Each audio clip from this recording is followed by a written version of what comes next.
We will take a double look at the East Coast right now. Fredericton and Halifax, tens of thousands of people in Atlantic Canada are waking up today without power. A sweeping storm system battered the region with heavy rainfall and high winds yesterday. And even more rain, as you can see from the shot there on that camera, is expected today and already coming down in some parts of the Maritimes. Cleanup crews are now in the process of clearing debris from roadways and homes, while energy providers are working to turn the lights back on for households and businesses right across the region. Let's talk now to Brett Ruskin, who has been tracking this for us in Halifax this morning and tracking the fallout really here. Brett, what is the situation where you are right now?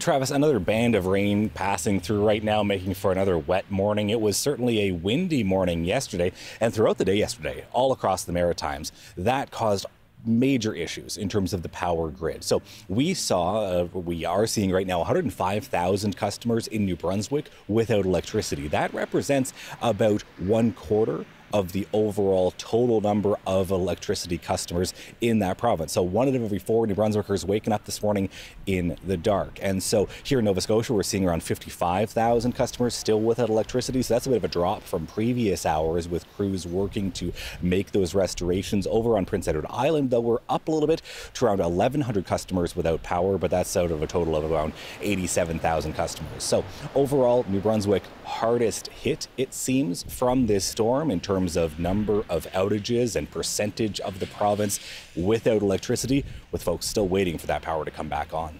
Waiting indeed, and that is the big question, which I don't know if you have a clear answer to right now, Brett. When can people expect to be reconnected and have things get back to normal?